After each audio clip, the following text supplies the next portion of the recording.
Good morning, Standard 5 students. Today in this class, we will discuss about movement in animals and movement in humans and migration in animals in this class. So, let us start with this movement in humans. Movement in humans. Human beings can move limbs, jaws, eyelids, tongue, etc. Some of the movements result in change of place or locomotion. Such voluntary movements are called locomotion. Walking, running, climbing, flying, swimming are all some form of locomotory movement. That means we can move our organs, and when we change the place from one place to another, then it is called locomotion.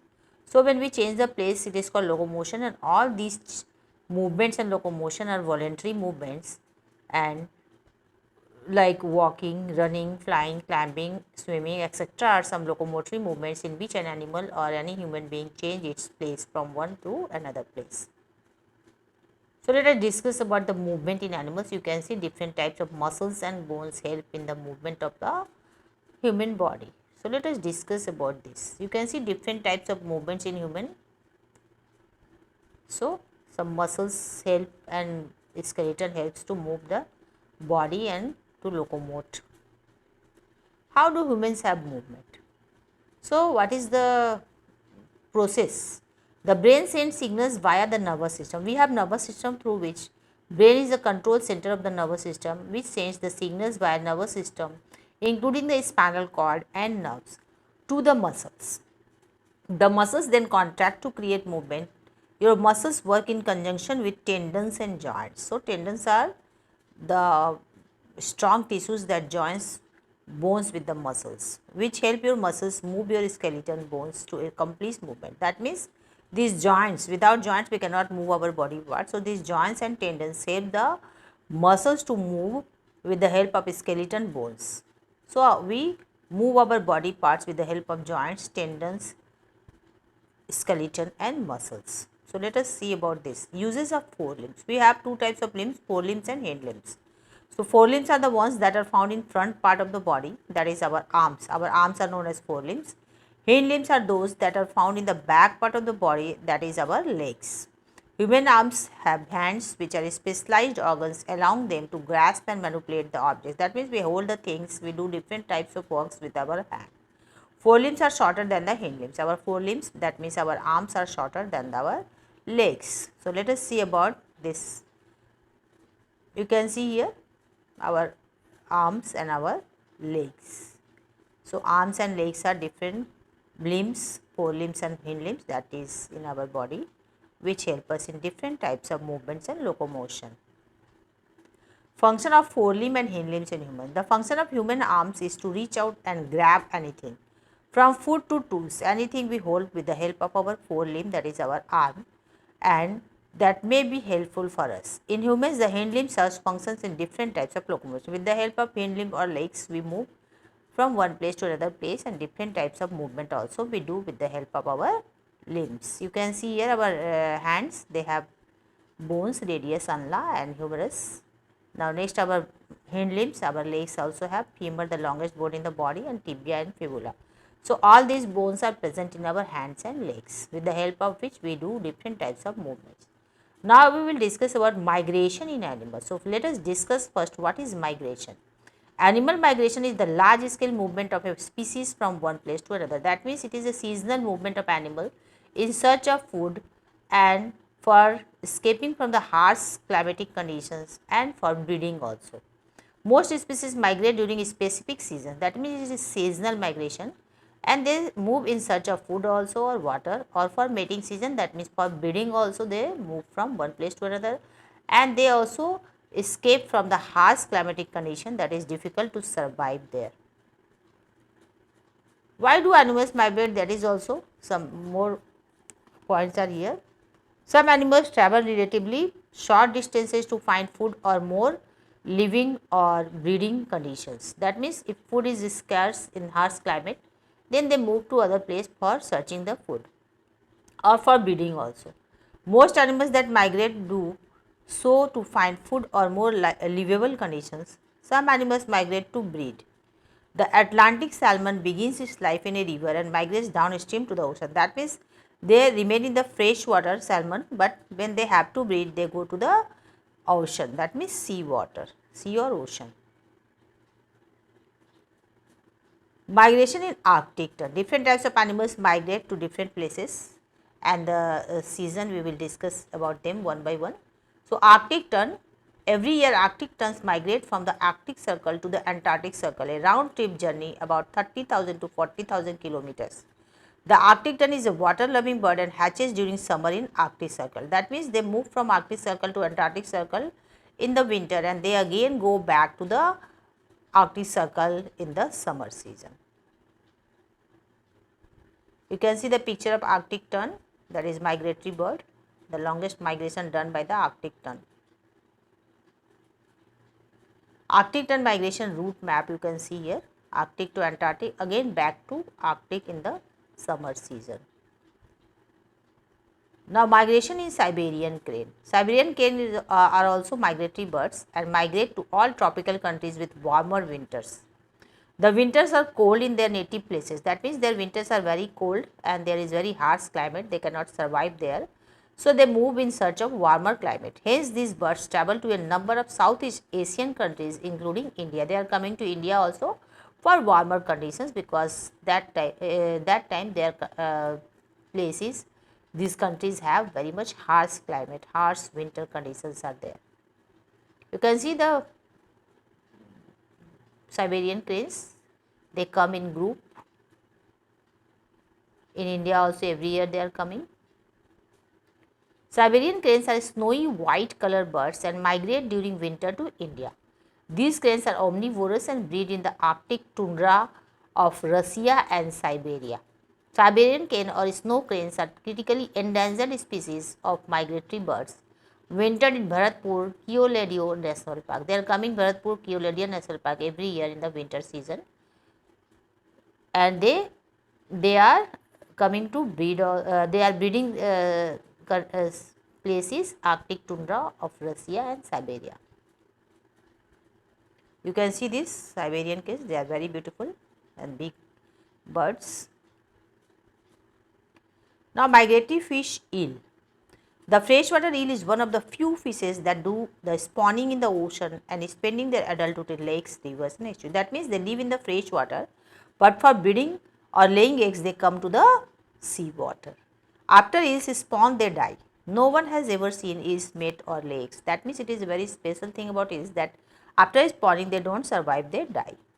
Most migratory fish such as salmon and shad are spawning in fresh water and living as adults in salt water. That means they are doing opposite. Salmon and shad are doing the opposite of eel. They live in salt water, but they go to lay eggs in the fresh water. You can see the eel, one eel is here, picture you can see. Now, migratory insect locust. Locusts are short horned grasshopper species, the most dangerous migratory pests in the world due to their ability to change behavior and form swarms that consume everything in their path. That means they are very much dangerous, because whatever crop they are getting on their way, they destroy all the crops and they come in swarms. Locusts are voracious feeders, eating up their body weight daily. So, they destroy whole of the crops in swarms.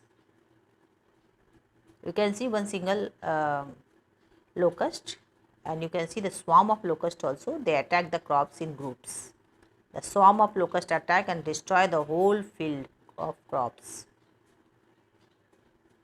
Now, monarch butterflies. The monarch butterfly is one of the most recognizable and well studied butterflies on the planet. Its orange wings are laced with black lines and bordered with white dots. That means it is lined with orange color, and in that border was given with white dots in black lines. Famous for their seasonal migration, they migrate from season to season. Millions of monarchs migrate from United States of Canada south to California and Mexico for winter. They are moving from United States and Canada to California and Mexico in the winter.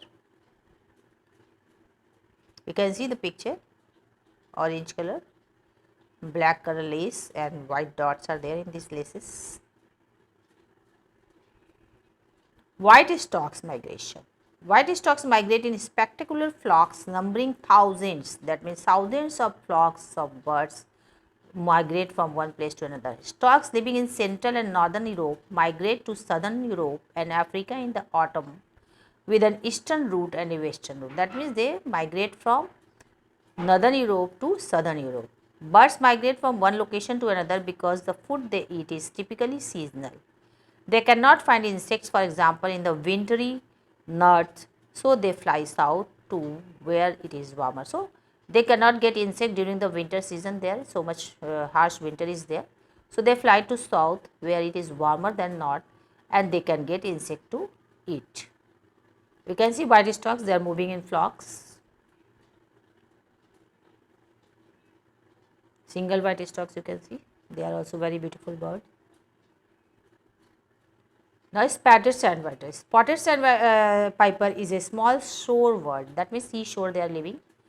Spotted sandpipers migrate during the day and at night. Most shorebirds migrate in large flocks, but spotted sandpipers migrate alone or in a small groups. They make small groups or they can migrate alone also. Spotted sandpipers are territorial. During the breeding season, males defend a smaller territory with their female mate territory. That means they are moving to a small place, territory for mating. You can see common and spotted sandpiper.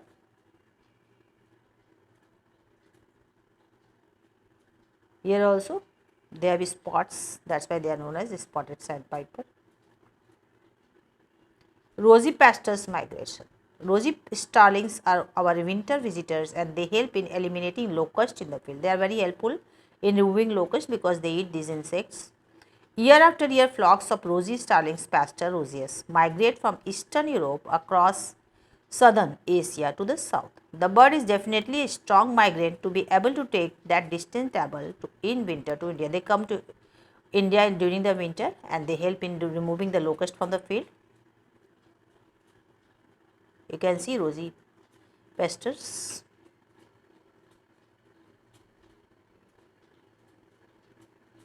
Now, next, seagulls migration. Every winter, flocks of Siberian seagulls migrate through Delhi, making a temporary home in the Ganga Yamuna, two of India's most holy rivers. Short to medium distance migrant, these migratory birds usually leave the higher latitudes in winter and migrate to move from areas of low resources to areas of high resources, especially in search of food and nesting locations. That means, in winter season there is very much harsh climate, so they move to India, two of the India's most holy rivers and Ganga Yamuna, and they come to lower latitudes in search of food and for making their nest also. You can see seagulls in flocks. Now, the brown-headed seagulls from Central Asia and Tibet visit India in the month of September. They return home in the month of April. Now, caribou. Why do caribou migrate? Some animals stay in one area their entire life. This behavior helps large caribou herds spread their grazing over large areas so that the food supply is not used up. That means they want to have a continuous supply of food, so they move to a large areas for food. Migration to remote calving grounds may also help caribou avoid predators when their calves are very small. They avoid predators also when their calves are small. They move to other place to save their calves from their predators, and they increase the land area also of feeding. You can see the picture of caribou. You can see the group of caribou moving from one place to another.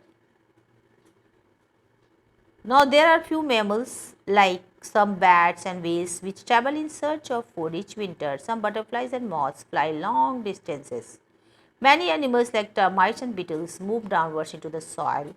Earthworm also move down, some as far as 6 feet below the surface. So, there are few mammals where bats and whales also move. They also migrate each winter. You can see some whales, humpback whale, they migrate in winter.